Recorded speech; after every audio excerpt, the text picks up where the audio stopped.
Bwana Yesu asifiwe sana, mtakatifu wa Mungu. Karibu tujifunze somo zuri sana ambalo Bwana na Mwokozi wetu Yesu Kristo ametupa. Kichwa cha somo: mbinu ya adui anayoitumia kushambulia watakatifu wa Mungu kupitia kwenda kuogelea bichi, kwa maana ya kule baharini, kwenye maziwa, lakini pia na kule swimming pool wao pamoja na watoto wao. Tuombe. Asante Bwana Yesu, ninaliinua jina lako na kukutukuza. Baba, ninaomba neno lako hili likafanyike baraka kwa watakatifu wako, wakajue mlango huu anaotumia adui pindi wanapokwenda kuogelea baharini na kwenye swimming pool na kwenye michezo mbalimbali ya watoto. Baba, ninaomba watakatifu wako wakajue kweli hii, na milango hiyo ikapate kufungwa na adui akakose nafasi ya kuwashambulia, ili Mungu kapate kutukuzwa katika jina la Yesu Kristo. Amen. Haleluya. Sasa ukisoma kitabu cha Mwanzo unaona mwanadamu alipokosea, Mungu hakufurahishwa na mwanadamu kumuona yuko uchi. Ilimlazimu aondoe uhai wa mnyama kwa kumwaga damu ya mnyama na kupata ngozi ya mnyama kumvika huyu mwanadamu. Kwa hiyo vazi la mwanadamu la kwanza iligharimu uhai wa mnyama ili huyu mwanadamu aweze kustilika kuvikwa vazi la ngozi. Bwana Yesu asifiwe sana. Ukisoma ile Mwanzo sura ile ya 3 mstari wa 21, imeandikwa, Bwana Mungu akawafanyia Adam na mkewe mavazi ya ngozi akawavika. Haleluya. Kwa nini? Kwa sababu Mungu hapendi kumuona mwanadamu akiwa uchi, na wala si mpango wa Mungu mwanadamu awe anatembea uchi au mwanadamu mwingine amuone akiwa uchi, anatembea uchi au anafanya shughuli zake akiwa uchi. Bwana Yesu asifiwe sana. Sasa wanapokwenda kule baharini kwa lengo la kuoga au kukaa tu kuangalia watu wengine au kupunga upepo. Bwana Yesu asifiwe sana. Sio mbaya kwenda kupunga upepo kule baharini, lakini je, mazingira hayo ni mazingira ambayo watu wanaogelea? Kama watu wanaogelea, maana yake utaona tupu zao, maana yake sio sawa. Bwana Yesu asifiwe sana. Sasa wengi leo wanakwenda baharini kuogelea wao na familia zao. Na kule baharini kuna watu wa lika zote, watoto wako kule. Haleluya. Watu wazima wako kule. Nguo za ajabu zinavaliwa kule. Unakuta watu wengine amevaa chupi, haleluya, amevifunika tu maziwa, anatembea yuko pale, na mwanao anaona, na wewe unaona. Haleluya. Lakini pia watu wengine wako pale wanavaa nguo za ajabu sana. Bwana Yesu asifiwe. Na hizo ndio zinaitwa nguo za kuogelea. Zinaitwa nguo za kuogelea. Ni nguo za kikahaba. Ukisoma kitabu kile cha Methali sura ya 7 mstari wa 10, imeandikwa, na tazama mwanamke akamkuta ana mavazi ya kikahaba mwelevu wa moyo. Mavazi ya kikahaba wengi hawayajui. Wao wanaita tu mavazi ya kuogelea. Yale ni mavazi ya kikahaba yanayovaliwa wakati wa kuogelea. Bwana Yesu asifiwe sana. Sasa kwa kitendo cha wewe kuwa uchi, maana wengi hawaelewi maana ya kuwa uchi. Maana ya kuwa uchi, yani vazi lolote unalolivaa la kutokustiri mwili, maana yake wewe uko uchi. Unapaswa uvae vazi la kustiri mwili. Sasa unapotembea kifua wazi, mwanaume, wewe uko uchi. Haleluya. Wewe mwanamke au mwanaume unapotembea hujajistiri mwili, uko uchi. Sasa Mungu hapendi kumuona mwanadamu akiwa uchi, na kitendo hicho ni dhambi mbele za Mungu. Bwana Yesu asifiwe. Ushuhuda, kuna kipindi niliomba kumwomba Mungu anijalie kujua ni dhambi ipi ambayo bado sijaitubia, ambayo itanisababisha mimi nisiingie mbinguni. Nikaonyeshwa, nilikuwa naoga, nilikuwa na tabia nikifanya mazoezi na kwenda kuoga na vaa bukta, alafu ninatembea mahali pa kubadilisha nguo pana umbali kidogo, maeneo ya kazini kwangu. Haleluya. Sasa nilipokuwa natembea, kile kitendo cha kutembea, watu wengine wananiona nimevaa bukta, nimechukua na shati, nimelikobeka begani, tumbo liko wazi. Nikawa naonyeshwa kwenye maono Vile nilivyokuwa nafanya natoka kuoga, nikaonyeshwa vile. Nilishangaa sana. Kumbe tendo lile ni dhambi mbele za Mungu, kwa kuwa nilionyesha uchi wangu kwa watu. Ilibidi niingie kwenye toba. Hivyo unapokwenda baharini kuogelea, maana yake utupu wako unaonekana mbele za watu. Na ndio maana Mungu ametupa kujenga nyumba na kujenga mabafu ili wewe upate kujistiri unapotaka kuoga. Ndio maana leo hii hatuwezi kuoga uwani, tunaoga na watu wanatuangalia. Unaoga bafuni. Kwa nini? Kwa sababu ni mahali pa kujistiri. Kwa hiyo unapokwenda baharini wewe na familia yako, maana yake pia unamjenga huyu mtoto katika msingi mbovu. Maana neno la Mungu linasema katika kile kitabu cha Methali sura 22 mstari wa 6, mlee mtoto katika njia impasayo, naye hata iacha hata atakapokuwa mzee. Njia impasayo manake si njia zote zimpasayo mtoto. Sasa unamjengea mtoto msingi mbovu, anakwenda baharini, anawaona watu wako uchi. Nyinyi wenyewe mashahidi, baharini watu wanatembea uchi, kwenye beach watu wanatembea uchi, kwenye maswimming pool watu wanakaa uchi. Hasa mtoto wako anaona, anajengeka kwamba kumbe kutembea hivi sio shida. Anakuwa unashangaa mtoto wako anavaa uchi, unaanza kusema kwa nini unavaa hivyo? Kumbe msingi ulimjengea wewe mwenyewe wa huyu mtoto kutembea uchi. Haleluya. Sasa ukisoma pia kile kitabu cha Yohana Mtakatifu, hebu angalia hapa Yohana Mtakatifu sura ile 21 mstari ule wa 7, imeandikwa, basi yule mwanafunzi ambaye Yesu alimpenda akamwambia Petro, ndiye Bwana.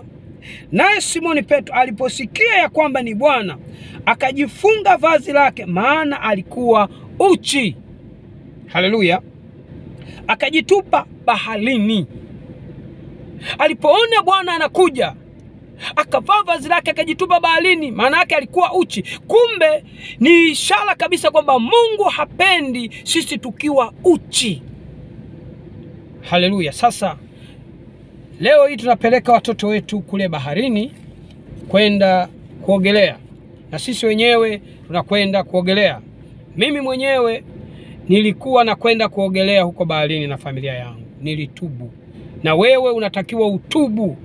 Kama ulipeleka watoto wako kwenda kuogelea na wewe ukaogelea kule, maana yake mtoto wako ameona tupu za watu na ameona tupu zako wewe pia. Bwana Yesu asifiwe sana. Unatakiwa utubu, mtakatifu wa Mungu. Haleluya. Sasa kule baharini watu wengi wanateseka leo na majini mahaba.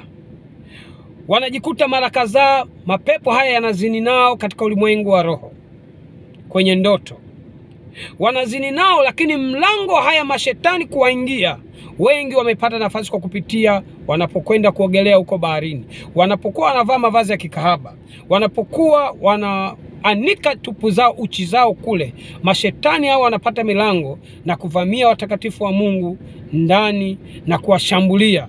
Unakuta huyu mtu anaomba sana, lakini majini mahaba hayamwachii. Haleluya. Anafunga, anavunja, anajitenga na haya majini mahaba, lakini hayamwachii, kwa sababu huyu mtu mlango huu shetani ameutumia kipindi alipokuwa anakwenda kuogelea kule baharini, na wengine kwenda kukaa kule baharini kupunga upepo, wanaangalia watu wakiwa uchi, watu wanatembea wako uchi. Ni makosa mbele za Mungu. Bwana Yesu asifiwe sana. Lakini pia wewe unayechukua watoto wako na kupeleka kule, jambo hilo ni baya. Sasa adui pia anatumia mlango wa shuleni. Mlango wa shuleni. Mashuleni tunaona kuna zile tua za watoto wanapelekwa kwenda kuogelea. Unaambiwa muandalie mtoto nguo za kuogelea. Mtoto naye anaveshwa nguo za kikahaba, nguo za nusu uchi, anakwenda kuogelea kwenye swimming pool na watoto wenzie. Hilo jambo ni makosa mbele za Mungu. Haleluya. Mwambie huyo mwalimu, mimi mwanangu hatakwenda kuogelea huko. Jambo hilo sio sawa. Ni bora ukosane na mwalimu, lakini umetengeneza mbele za Mungu na umemjengea mtoto wako msingi mzuri. Haleluya. Bwana Yesu asifiwe. Lakini pia tunaona kuna sehemu nyingine watu wamejenga hizi swimming pool. Wamejenga swimming pool kwa ajili ya kuogelea. Wako wachungaji wanaogelea na watoto wao wanawaangalia kwenye swimming pool. Ni makosa mbele za Mungu. Ni dhambi mtakatifu wa Mungu kutembea kifua wazi, au kutembea umevaa bukta, au unakaa sebleni kwako umevaa singlet, mikono iko wazi, umevaa na bukta. Leo hii utashangaa ndoto za kuzini haziishi. Utapambana, lakini huo ndio mlango. Ninakwambia hivyo kwa sababu hata mimi mwenyewe nilikuwa nashambuliwa kipindi hicho. Najikuta mandoto ya uzinzi hayaishi kwangu. Nikashangaa tatizo ni nini?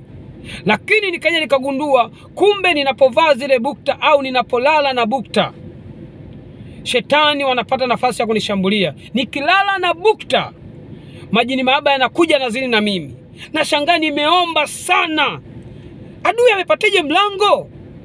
Lakini chanzo kwa sababu nilikuwa nalala nikiwa uchi. Sasa ukisoma kile kitabu cha Ayubu mstari wa 24, sura ile ya 24 mstari wa 7, imeandikwa, hujilaza usiku kucha uchi pasipo nguo, wala hawana cha kujifunika baridi. Kitendo cha kuwa uchi ni makosa mbele za Mungu. Haleluya. Sasa wengi wanashambuliwa kwa sababu wanalala uchi. Unalala umevaa chupi au umejifunika kanga, unalala. Haleluya. Kuna ule usemi ambao wa kishetani unasema kwamba mwanamke aliyeolewa sharti alale uchi. Huo ni msemo wa kishetani. Kama unakutana na mume wako, kutana na mume wako, vaa vazi lako la kujistiri, lala. Umekutana na mke wako, vaa vazi lako la kujistiri, lala. Hivi unavyoniona mimi nilivyo, ndivyo ninavyokwenda kulala, na lala hivi. Sasa utaniambia kwamba joto la Dar es Salaam mchungaji inakuaje? Na mimi mwenyewe niko Dar es Salaam na ninalala hivi. Wewe kwa nini ushindwe? Bwana Yesu asifiwe sana. Sasa ukilala na bukta, mtumishi wa Mungu, huo ni mlango wa kushambuliwa na majini mahaba. Sasa kama ulikuwa unaomba kila siku ujui ni wapi adui anapatia mlango, unaota unazini au unaziniwa, mlango ndio huo wa kwenda kuogelea baharini. Haleluya. Lakini pia kulala umejifunika kanga, au kulala umelala na chupi, au kulala umelala na kibukta. Huo ni mlango wa mapepo wanashambulia watakatifu wa Mungu. Haleluya. Mtasumbua wachungaji kuombewa, mchungaji ninasumbuliwa na majini mahaba, ninasumbuliwa na majini mahaba. Lakini huo ndio mlango, utaombewa sana. Lakini kama hujafunga huo mlango wa kulala umejistiri, adui atatumia kukushambulia sana. Bwana Yesu asifiwe sana. Lakini pia ukisoma kile kitabu cha Maombolezo, kitabu cha Maombolezo sura ile ya 1 mstari ule wa 8, imeandikwa, Yerusalemu amefanya dhambi sana, kwa hiyo amekuwa kama kitu kichafu. Wote waliomheshimu wanamdharau kwa sababu wameona uchi wake. Naam, yeye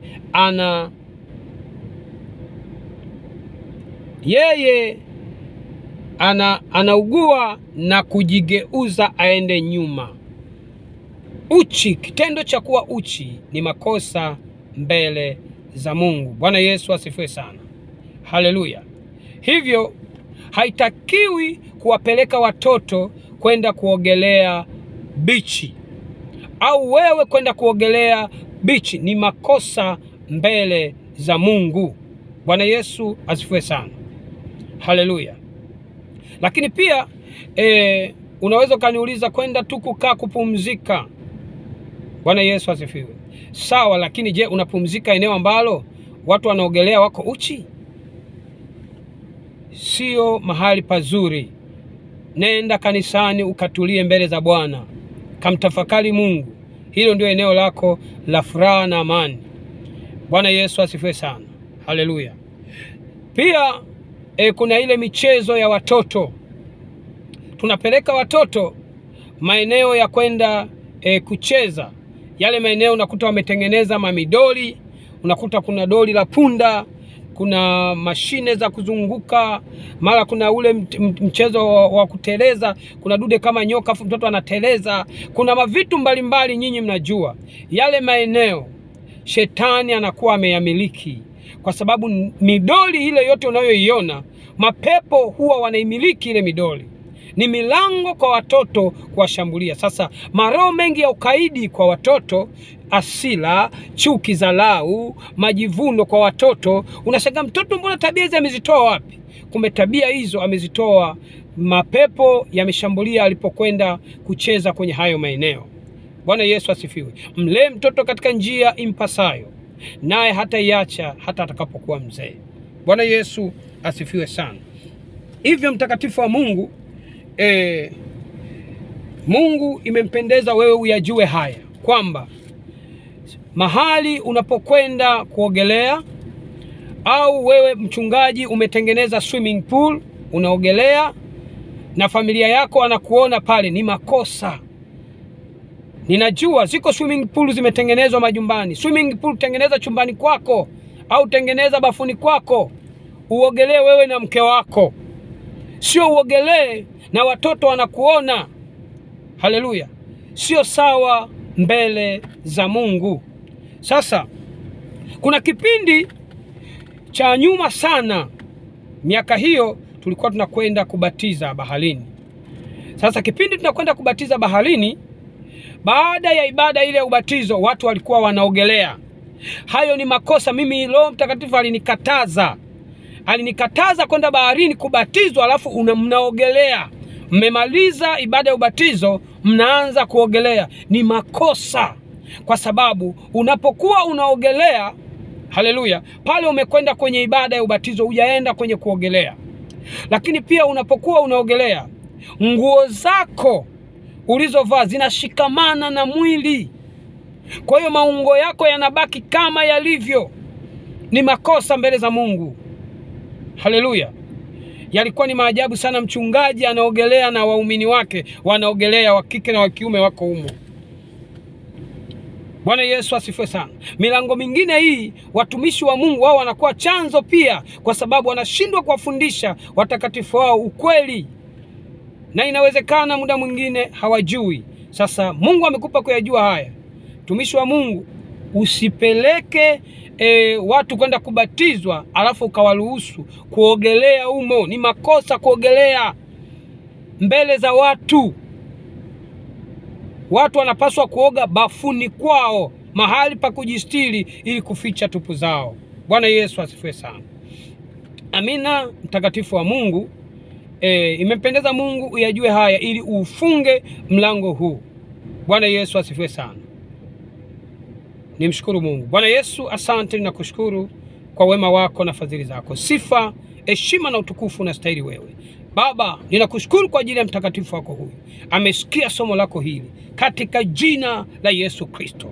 Baba, mlango ambao adui alikuwa anautumia kumshambulia, kuzini naye, kupanda uharibifu wa kila namna kwa kupitia kuogelea kwenye swimming pool na baharini, Baba, ninaomba tangu sasa katika jina la Yesu Kristo, hizo roho nazipiga kwa moto na mtenganisha nazo kwa mamlaka ya jina la Yesu Kristo. Kila roho za uzinzi katika jina la Yesu ninamtenganisha nazo kwa jina la Yesu Kristo, kwa damu ya Yesu Kristo. Tangu sasa katika jina la Yesu ninaufunga huo mlango kwa damu ya Yesu Kristo. Asante Bwana Yesu kwa wema wako na fadhili zako, katika jina la Yesu Kristo. Amen. Amina. Ubarikiwe sana mtakatifu wa Mungu. Amen.